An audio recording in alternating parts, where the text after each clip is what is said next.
everybody, I am Allie, and this is my YNR chat vlog for Sunday, April 5th, and the final DNA test results are in on Catherine, putting the final icing on the cake and then shoving it into Jill's face. Forgive me, Chloe, smash!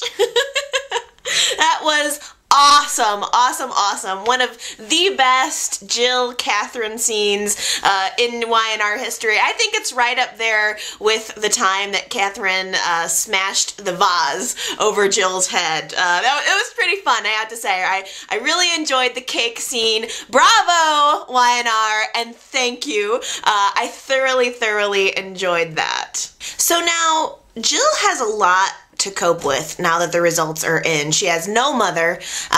She's not going to have the house and her job very much longer. Certainly Murph and Catherine will be moving back into the mansion very soon, and I have to say that I am really looking forward to that. Like, I want to see Murph one of these days come down the stairs in a smoking jacket with a pipe. He deserves to be the man of the manor. So, you know, Jill is lost. I really don't know what she's going to do. This completely rocks her world, and you can see it in her eyes. You can see it in how she's holding herself. It's actually, you know, if she didn't deserve it so much, it would be really sad, because I do think that Catherine has tried so hard to reach out to her, and Jill just wasn't having it, you know, and I think that the truth really came out during right before the cake scene. Jill kind of let it slip that, you know, Esther and I really would have been off, you know, better off so much more if Catherine just would have been dead, which is a horrible thing to say, but I think, you know, it gave an insight as to what she was thinking all along. I know one of you guys mentioned that there was some question as to whether or not Jess Walton would be re-signing her contract with YNR, and you know, it's kind of funny because if she was actually leaving the show, that would have been such a bang of a way to go with the cake and just finding out that she's not Catherine's daughter anymore. So yeah, but it sounds like she's gonna stay. I only know what you guys have told me, but that's a really good thing, and I really don't even know what's gonna be next for Jill. What is gonna be next? And I don't understand why Jill and Catherine's old DNA test that they did 6 years ago proved positive. Why is it that that DNA test was wrong? You know, and it's the fact that DNA tests don't really matter in Genoa City or in Soapland, in make-believe world. DNA tests don't matter, and nothing really does, you know. That kind of makes me feel like there might actually be a possibility that Nikki and Catherine could be mother and daughter. I mean, that would make sense. You know, Jill said it, everybody has said it. It does seem like they are more of a match, so that could be one of the future storylines. Who knows? So Jill and Catherine not being related means that Mac and Billy are not related, and of course, new Mac walks right onto the scene at the end of Friday's show, at the end of Billy and Chloe's ceremony. Irony!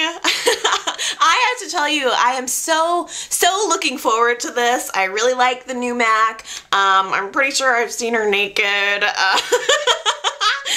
So I think that this is going to lead to some really interesting storylines, and definitely I think with new Mac in the picture, it's going to slow things down a little bit between Billy and Sharon as Billy rediscovers his one true love. I don't see him continuing to sneak around with Sharon, so, but of course not before they had one final drunken romp before D-Day, and truly, Billy the whole time, throughout this whole wedding scene, looked like a man on death row, you know, like when he was standing before the altar, it was as if he was, you know, walking to his death, or, you know, it was really hard on him, and, you know, and Chloe had this really charming and funny poem that she wrote for Billy. I thought it was very funny, and the whole time she was reading it, Billy was just looking like he wanted to be sick, just sick all over the place.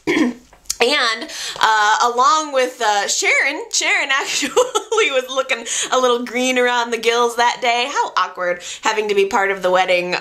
But she bolted from the ceremony. I think she was just seeing how horribly awkward it was for him and her. She ran out of the room at the Chancellor Mansion to go back to her hotel room at the athletic club, where Nick showed up to comfort her once again. Luckily, he had a shoulder for her to cry on after he had a fight with Phyllis. A pretty nasty fight, actually. Phyllis had some really harsh words that I wasn't expecting from her. She said that she said something to the effect of, "I was a fool to even try to save this marriage," which is not what we've seen from Phyllis in the past. She has been completely, even though Nick slept with Sharon and she knew it, she had her heart set on fixing things, and it was a very big turn of events when she said that to him, and it seemed very definitive, almost like, oh my gosh, are Nick and Phyllis actually going to be over? But I've learned to never say never. You never know, even though they're mad at each other, I have no idea. Phyllis and Nick are finally through. I have no idea. And, whether Nick ends up with Sharon or Phyllis, one thing is clear. Phyllis is out to get Sharon. So, however the chips may fall, I have to tell you, the gloves are off, and I would not want to be Sharon right now. Okay, so I thought it would be kind of fun if we talked a little bit about wedding fashion. Even though I'm not like a fashion-y person, I always enjoy looking at all of the outfits. And so I just wanted to mention a couple of notable ensembles. Chloe's wedding dress. Let's start there. I really want to know what your thoughts on this are. I don't want to be too mean, but I didn't like it. It was like a flapper style dress, and she had this head thing with the... It was not good. I didn't like it. I wasn't feeling it. Sorry. I mean, it's like Chloe's supposed to be Miss Fashion, and, and I just, like the beads along the bottom of it, it was not good. But, on the other hand, her rehearsal dress, I thought, was just gorgeous. It had, like, a black top, and then this poofy cream bottom with these pockets. It was really cool. I really thought that was a good dress for her. Loved it 10 times more than the wedding dress. And, speaking of rehearsal dinner dresses, I thought that Colleen looked absolutely fabulous. She had on this lavender dress with kind of a diamondy back strap, and she had on, of course, a lovely diamond necklace. So she's obviously getting along fine, sans Brad these days.